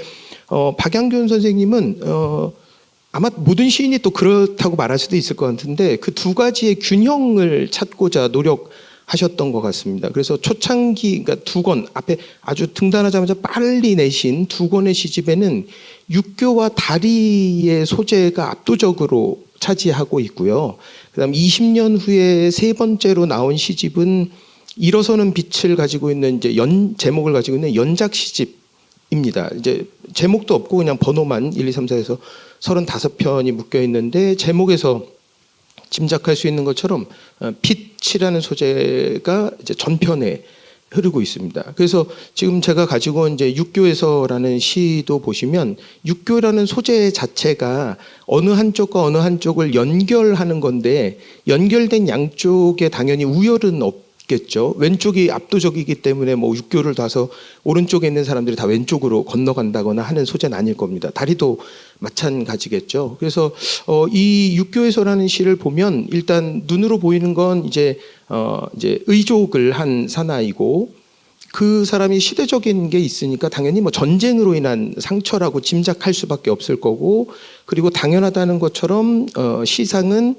전쟁이 벌어지던 참호 속으로 이제 겹쳐집니다. 그러니까 지금 관찰한 사내에 이유가 이제 넘어가게 되는 거겠죠. 근데 그때 이제 아마 학도병처럼 어린 나이에 전쟁에 참전을 했을 텐데, 이 풀다만 수학 문제와 만두가 먹고 싶었다라는 얘기는, 제가 아무리 찾아도 그 서지를 못 찾았는데, 제가 분명히 옛날에 종군 수필 같은 거를 볼 때 봤던 기억이 분명히 있는데, 못 찾았습니다. 그러니까 아마 이거는 그냥 당시에 유명했던 이야기. 아이들이 어릴 때 학교를 그만두고, 참전을 하니까 수학 문제 같은 거 왜 그랬을까요? 저는 문과라 이런 중에도 수학 문제는 생각나진 않았을 것 같은데 그래서 수학 문제를 생각을 한다든가 만두를 먹고 싶어 한다든가라는 전쟁의 이야기를 여기다가 넣고 있습니다. 그러면 현실에 대한 어떤 뭐 전쟁에 대한 참혹함 뭐 이런 거를 얘기하나라고 싶은데 여기서 시적 핵심은 빗물이거든요. 그러니까 이 빗물이라는 소재가 지금 현재 비가 오고 우산 쓰고 있으니까 비가 오는 전쟁으로 넘어가서 두 가지를 연결시킵니다.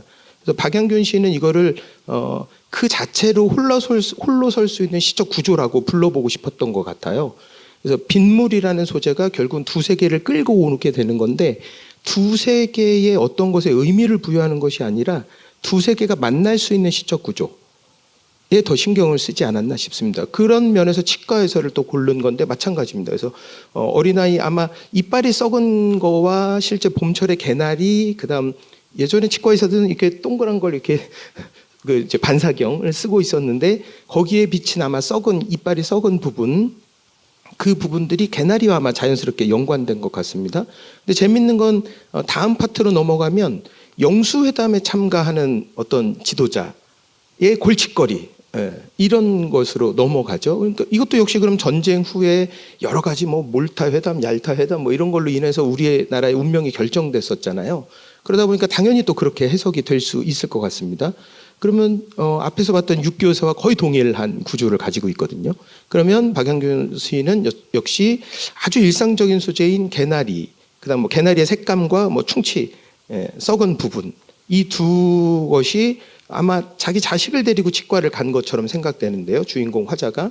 그래서 그 어린 자기 아파했겠죠. 아파하는 아이, 그 다음 한 나라의 운명을 어떻게 보면 자기들 멋대로 결정하게 된 어떤 국제 회담장에서의 어떤 인간적인 고통이라고 해야 될까요? 그리고 그걸로 인해서 또 우리나라 전체가 어떤 고통을 겪게 됐겠죠. 그래서 그것들을 역시 균형적으로 감각할 수 있는 시적 구조, 그게 어떤 소재적인 차원이든 그런 것을 만들기 위해서 노력했다라는 생각이 들어서 오히려 현재적 관점에서 박양균 시인을 너무 입바른 소리인 것 같습니다만 꼭 다시 한번 읽어봐야 되지 않나라는 생각을 갖게 됐습니다.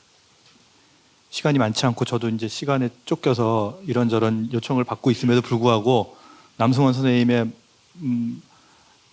강의를 들으니 시간 가는 줄 모르고 그냥 그렇구나 고개를 끄덕끄덕하게 되는 그런 놀라운 반응을 불러일으켰던 것 같습니다.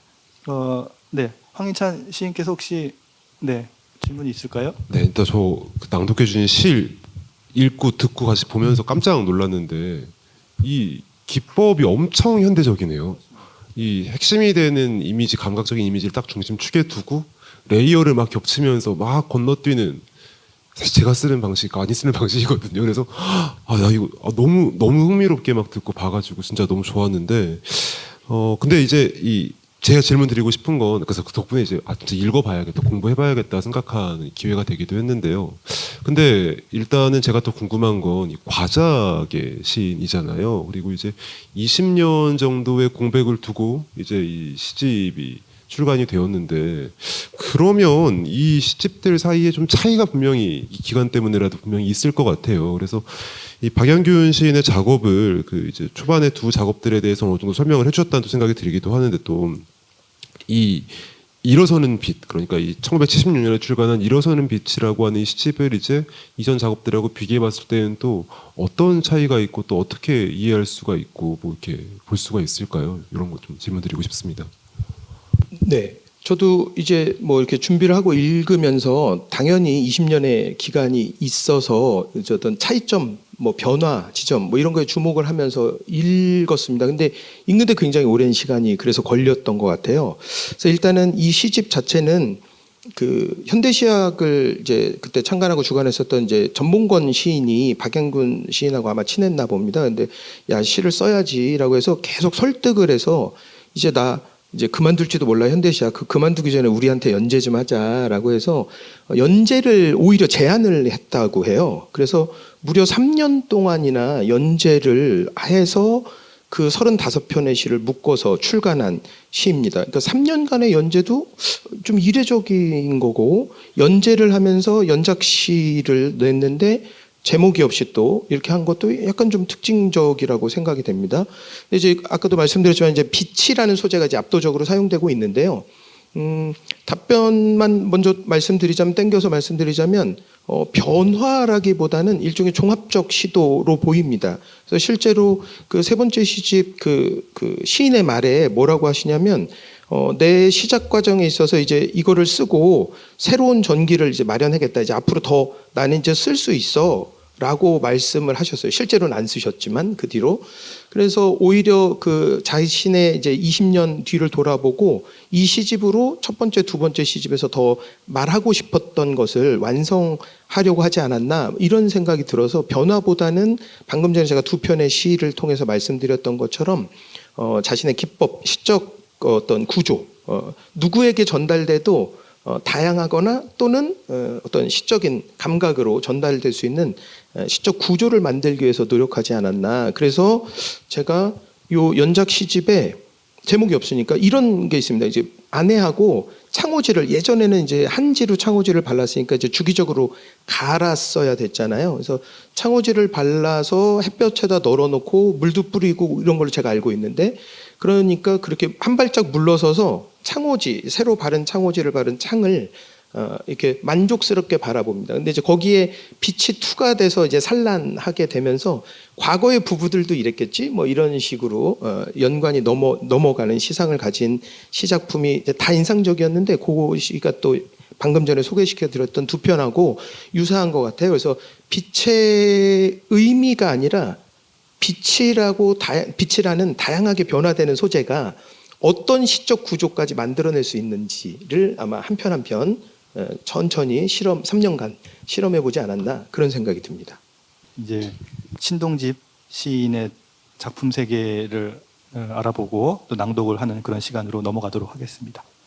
그 한국 전쟁이 한국 현대사에서 굉장히 중요한 지점이고, 문학사 서술할 때도 그 한국 전쟁의 체험이라고 하는 게 적어도 70년대까지는 쭉 이어지는 내용으로 나오죠. 그럼에도 불구하고 사실은 한국 전쟁의 체험을 구체화한 것들은 한국 그 시편에는 별로 없습니다. 소설도 별로 없고요.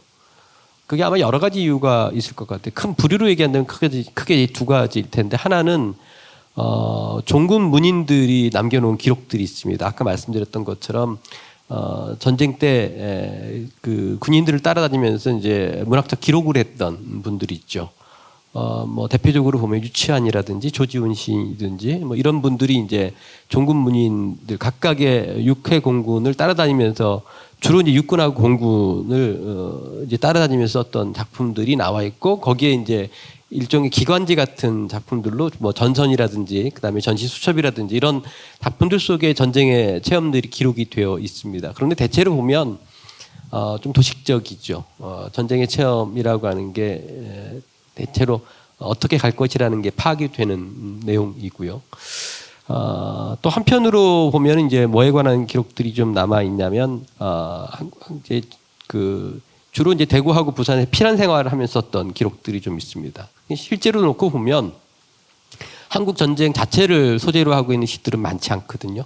우리 문학인들 중에서 특히 시에서는 뭐 구상이라든지 그다음에 지훈이라든지 뭐 이런 정도의 시입니다. 구상 시인의 경우는 다들 아시다시피 월남했던, 그러니까 북에서 지주 집안이었고, 그다음에 그 과정에서 월남을 해서 이제 본인이 체험했던 내용들을 이제 소상히 적었던 내용들이 이제 일부가 남아 있고, 물론 구상 시인도 대구로 정착을 하게 됩니다. 그리고 이제 종군문인단의 기록들이 있죠.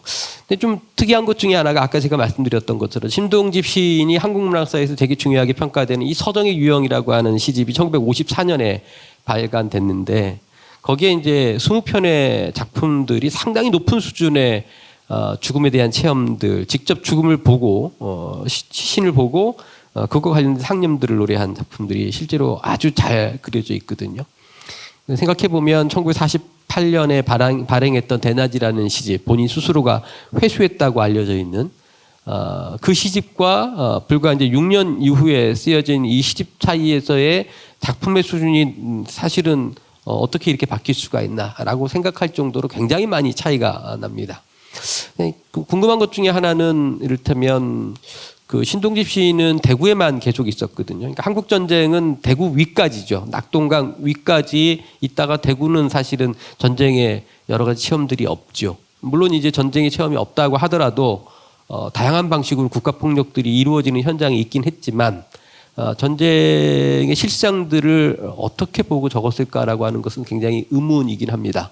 그러니까 아까 말씀드렸던 것처럼 죽순이라든지 아니면 전선이라든지 이런 잡지에다가 작품을 수록했는데 이게 종군문인도 아니면서 불구하고 어떻게 이렇게 수록했을지는 좀 의문이기도 하고, 한편으로는 에세이에 소상하게 수록돼 있지 않습니다. 그래서 그 신동집 씨는 아까 말씀드렸던 것처럼 1954년에 발행했던 서정의 유형이라고 하는 첫 시집을 기반으로 해서 한 서너 권의 시집은 직접 죽음에 관한 전쟁 체험들이 영향을 쭉 가지고 갑니다. 그게 한 10여 년 정도 이어지고요.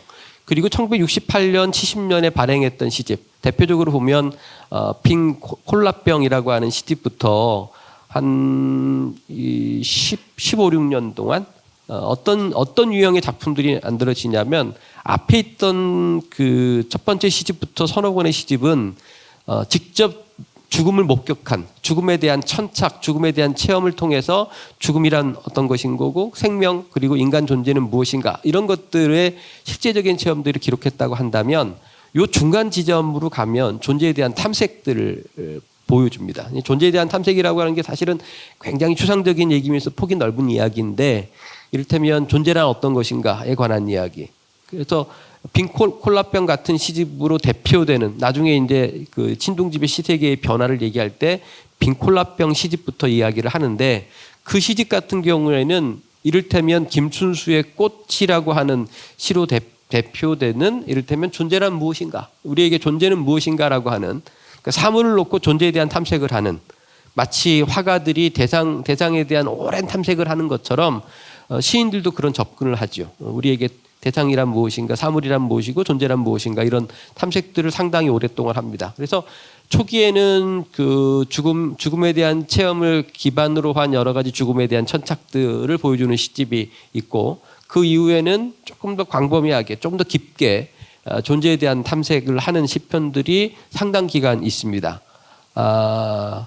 그 일부는 이런 이야기를 하는데, 신동집 씨는 평소에 김춘수 시인에 대한 대타의식을 굉장히 많이 가지고 있었다. 그리고 제가 이번에 이제 탐색을 하면서 보니까, 요거 1970년 전후로 해서 김춘수 시인도 그렇고 신동집 시인도 그렇고 존재에 대한 탐색들이 많이 나오고 서로 겹치는 부분들이 많거든요. 실제로 포탈 같은 데다가 김춘수, 신동집 이렇게 치면 어떤 내용이 나오냐면 수능 문제가 출제가 됩니다. 그게 김춘수의 꽃하고 신동집의 오렌지를 겹쳐놓은 문제들이 출제가 되더라고요. 근데 같이 겹쳐놓고 읽어보면 대단히 비슷합니다. 이게 인식이 되게 비슷하구나라는 생각을 갖게 됩니다. 그러니까 요 무렵에 1970년 요 무렵에 존재에 대한 탐색이라고 하는 것이 일군의 시단의 어떤 공통의 화두 같은 것들이 있었나 이런 생각들도 들 정도로 비슷한 양상들이 보이는데 이게 이제 전혀 달라지는 양상을 보이는 게 1983년에 시인이 뇌출혈로 쓰러지면서부터입니다. 직접 뇌출혈로 쓰러지면서 그러니까 직접 그 죽음이 자신 앞에 당도한 거죠. 그리고 나서 이제 자신의 그 시세계를 정리하는 전집도 발간하고 시선집도 내게 되거든요. 그러면서는 어떻든지 간에 뇌출혈이 있었기 때문에 텐션이 조금 떨어지긴 합니다. 텐션이 떨어지면서 삶의 일상에서 겪는 자기 존재에 대한 고민들 이런 것들이 이제 만들어집니다.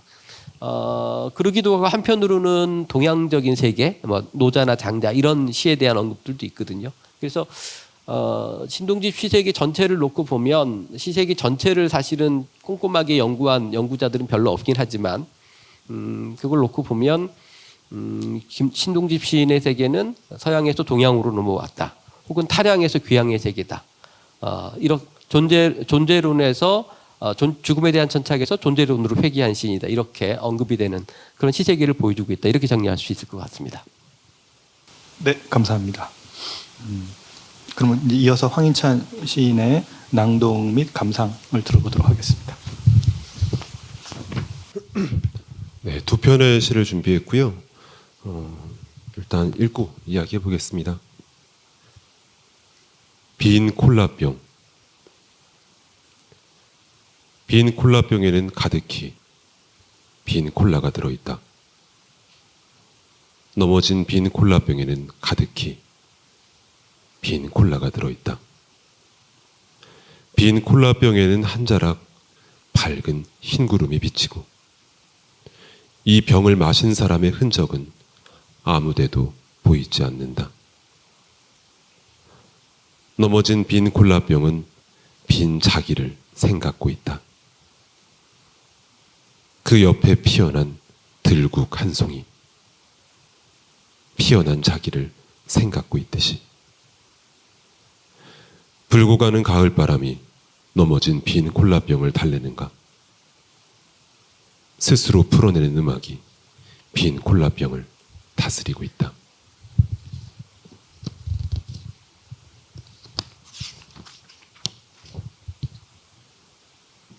미로. 때로 인생은 걷잡을 수 없는 미로나 아닐까 하고 생각한 일이 한두 번이 아니다.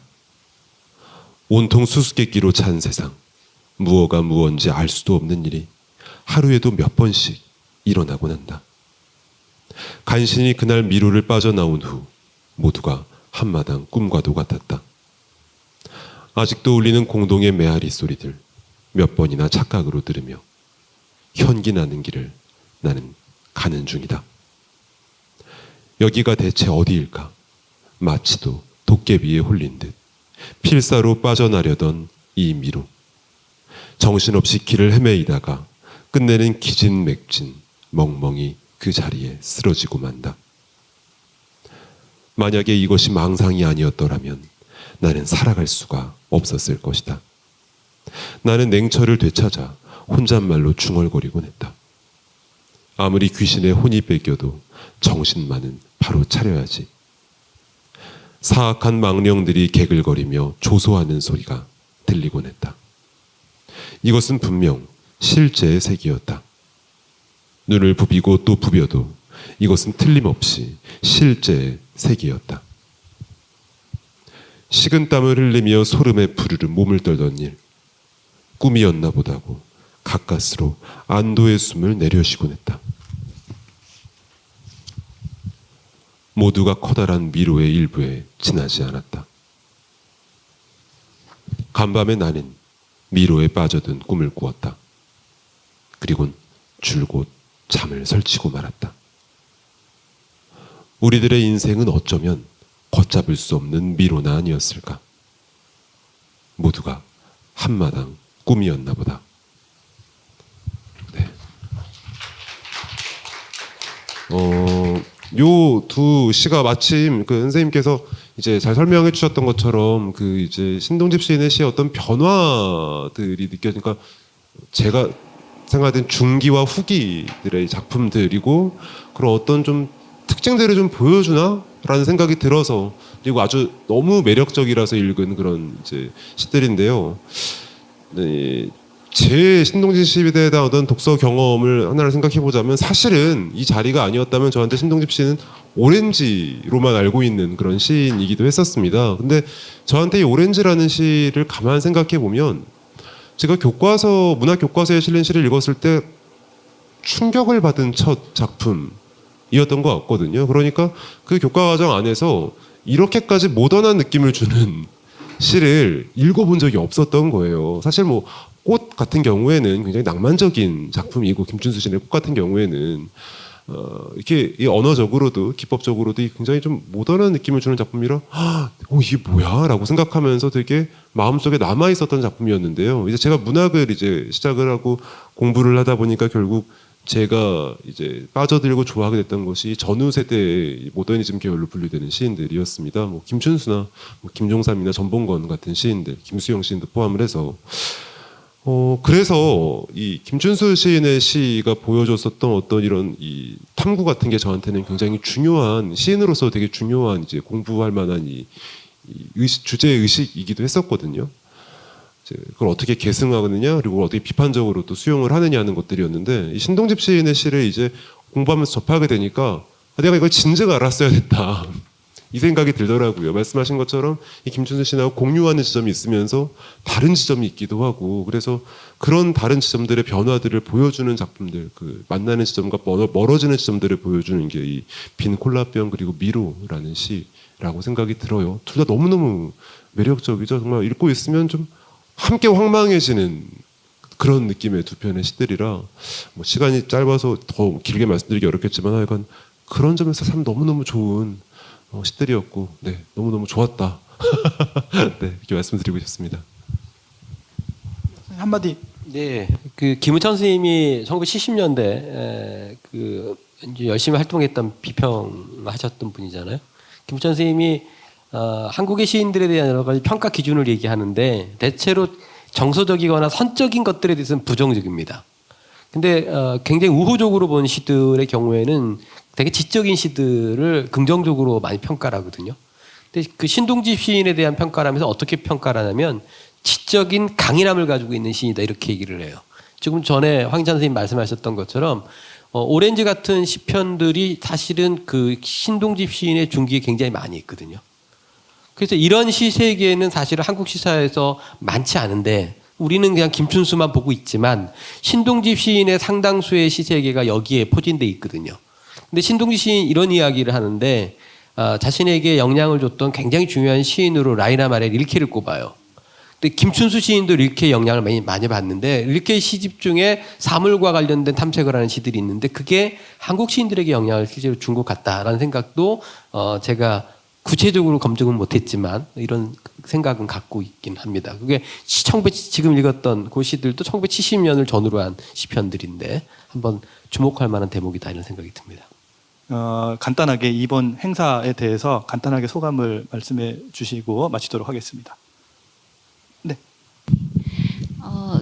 오늘 제 설명이 많이 부족하고 그랬지만 강신재 작품 많이 읽으실 수 있는 계기가 되기를 바라겠습니다.